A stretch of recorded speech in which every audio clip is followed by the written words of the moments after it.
Item ಯಾವುದೇ ಇರಲಿ try ಮಾಡಿ ಆಚಿ ಚಿಕನ್ ಮಸಾಲಾ. ಈಗ ಎಲ್ಲಿ ನೋಡಿದ್ರು ಕೂಡ ಗ್ಯಾಸ್ ಸಿಲಿಂಡರ್ ಕೊರತೆ. ಆದರೆ ಈ ಗ್ಯಾಸ್ ಸಮಸ್ಯೆ ಕೇವಲ ಕರ್ನಾಟಕಕ್ಕೆ ಸೀಮಿತವಾಗಿಲ್ಲ.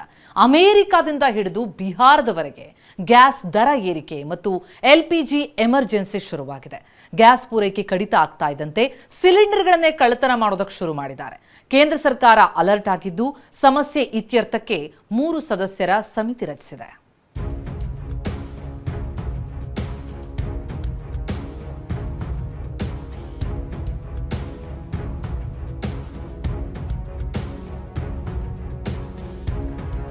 ದೇಶಾದ್ಯಂತ LPG ಎಮರ್ಜೆನ್ಸಿ, ಅಮೆರಿಕಾಗೂ ಗ್ಯಾಸ್ ಗಂಡಾಂತರ.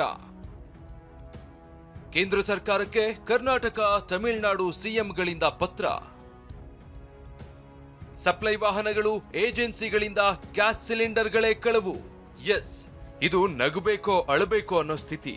ಇಡೀ ದೇಶದಲ್ಲಿ ಈಗ ಗ್ಯಾಸ್ ಎಮರ್ಜೆನ್ಸಿ ಎದುರಾಗಿದೆ. ಕಾಶ್ಮೀರದಿಂದ ಕನ್ಯಾಕುಮಾರಿವರೆಗೂ ಸದ್ಯಕ್ಕೆ ಕೇಳಿಸ್ತಿರೋದೇ ಒಂದೇ ಸಮಸ್ಯೆ: ಗ್ಯಾಸ್ ಇಲ್ಲ, ಗ್ಯಾಸ್ ಬರ್ತಿಲ್ಲ, ಗ್ಯಾಸ್ ಸಿಗ್ತಿಲ್ಲ.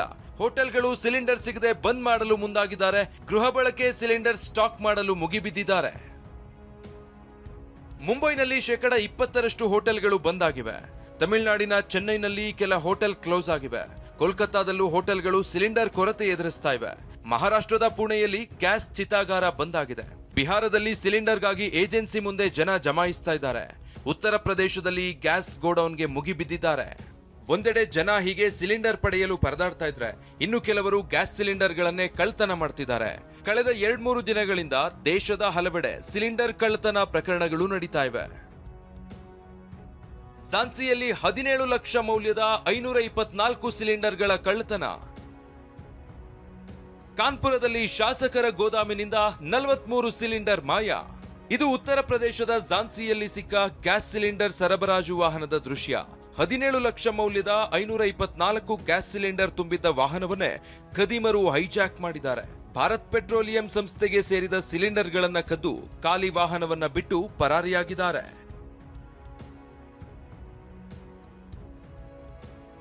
ಇನ್ನು ಕಾನ್ಪುರದ ಚೌಬೇಪುರ ಪೊಲೀಸ್ ಠಾಣಾ ವ್ಯಾಪ್ತಿಯಲ್ಲಿ ಶಾಸಕ ಅಮಿತಾಬ್ ಬಾಜ್ಪಾಯಿ ಒಡೆತನದ ಗೋದಾಮಿಗೆ ಕಳ್ಳರು ಕನ್ನ ಹಾಕಿದ್ದಾರೆ. ಬರೋಬ್ಬರಿ 43 HP ಸಿಲಿಂಡರ್ಗಳನ್ನ ಹೊತ್ತೊಯ್ದಿದ್ದಾರೆ. 7 ಮಂದಿಯನ್ನ ಪೊಲೀಸರು ಬಂಧಿಸಿದ್ದು ಸಿಲಿಂಡರ್ ಸೀಸ್ ಮಾಡಿದ್ದಾರೆ. ಉತ್ತರ ಪ್ರದೇಶ ಮಾತ್ರ ಅಲ್ಲ, ದೇಶದ ಹಲವೆಡೆ ಇದೇ ರೀತಿಯ ಸಿಲಿಂಡರ್ ಕಳ್ಳತನ ಪ್ರಕರಣಗಳು ನಡೆದಿವೆ. ತಮಿಳುನಾಡಿನ ದಿಂಡಿಗಲ್ನಲ್ಲಿ ತ್ರಿಚಕ್ರ ವಾಹನದಲ್ಲಿ ಸಪ್ಲೈ ಮಾಡಲು ಇಟ್ಟಿದ್ದ ಸಿಲಿಂಡರ್ಗಳನ್ನ ಕಳವು ಮಾಡಿದ್ದಾರೆ. ಆಟೋದಲ್ಲಿ ಬಂದ ಖದೀಮರು 2 ಕಡೆ ಸಿಲಿಂಡರ್ ಕದ್ದಿದ್ದಾರೆ. ಇನ್ನು ರಾಜಸ್ಥಾನದ ಮಜ್ರಿಕಲ್ನಲ್ಲಿ ಮನೆಯಲ್ಲಿ ಇಟ್ಟಿದ್ದ ಸಿಲಿಂಡರ್ ರಾತ್ರೋರಾತ್ರಿ ನಾಪತ್ತೆಯಾಗಿದೆ. ರಾಜಸ್ಥಾನದ ಜಲಾಲ್ಪುರದಲ್ಲಿ ಮತ್ತೊಂದು ಮನೆಯಲ್ಲಿದ್ದ ಸಿಲಿಂಡರ್ ಕತ್ತಲಲ್ಲಿ ಮಾಯ ಆಗಿದೆ. ಇಡೀ ದೇಶಾದ್ಯಂತ ಈ ರೀತಿಯ ತುರ್ತು ಸ್ಥಿತಿ ನಿರ್ಮಾಣ ಆಗಿದೆ. ಈಗಾಗಲೇ ಕೇಂದ್ರ ಸರ್ಕಾರಕ್ಕೆ ಸಿಎಂ ಸಿದ್ದರಾಮಯ್ಯ ಪತ್ರ ಬರೆದಿದ್ದಾರೆ.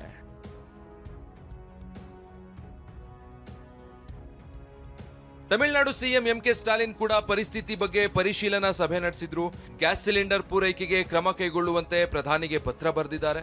ಚೆನ್ನೈ ಹೋಟೆಲ್ ಅಸೋಸಿಯೇಷನ್ ಕೂಡ ನಾವು ಹೋಟೆಲ್ ಬಂದ್ ಮಾಡುವ ಅನಿವಾರ್ಯತೆ ಇದೆ ಎಂದು ಪತ್ರ ರವಾನಿಸಿದೆ. ಇಷ್ಟೇ ಅಲ್ಲ, ಬಿಜೆಪಿ ಸಂಸದ ತೇಜಸ್ವಿ ಸೂರ್ಯ, ಶೋಭಾ ಕರಂದ್ಲಾಜೆ, ಹರ್ದೀಪ್ ಸಿಂಗ್ ಗಮನ ಸೆಳೆಯೋ ಕೆಲಸ ಮಾಡಿದ್ದಾರೆ. ಹೋಟೆಲ್ ಮಾಲೀಕರ ಮನವಿ ಪರಿಶೀಲನೆಗೆ ಸಮಿತಿ. ಹೋಟೆಲ್ ಮಾಲೀಕರಿಂದ ಹೆಚ್ಚುತ್ತಿರುವ ಒತ್ತಡದ ಹಿನ್ನೆಲೆ ಸಮಸ್ಯೆಗೆ ಕೇಂದ್ರ ಸರ್ಕಾರ ಕಡಿವಾಣ ಹಾಕುವ ಶತಪ್ರಯತ್ನ ಮಾಡ್ತಾ ಇದೆ. ಅದರಲ್ಲೂ ಹೋಟೆಲ್ ಮಾಲೀಕರ ಮನವಿಗೆ ಸ್ಪಂದಿಸಲು ಮುಂದಾಗಿದೆ. ಗ್ಯಾಸ್ ಸಿಲಿಂಡರ್ಗಳ ಅಕ್ರಮ ದಾಸ್ತಾನು ಕಡಿವಾಣಕ್ಕೆ ಕೇಂದ್ರ ಸರ್ಕಾರ ಕ್ರಮ ಕೈಗೊಂಡಿದೆ. LPG ಗ್ಯಾಸ್ ಬುಕಿಂಗ್ ಅವಧಿಯನ್ನ 21ರಿಂದ 25 ದಿನಗಳಿಗೆ ವಿಸ್ತರಣೆ ಮಾಡಿದೆ.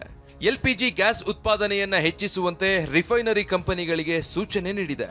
ಅಷ್ಟೇ ಅಲ್ಲ, ಹೋಟೆಲ್ ಮಾಲೀಕರ ಸಮಸ್ಯೆ ಇತ್ಯರ್ಥಕ್ಕೆ 3 ಸದಸ್ಯ ಸಮಿತಿಯನ್ನ ರಚಿಸಿದೆ.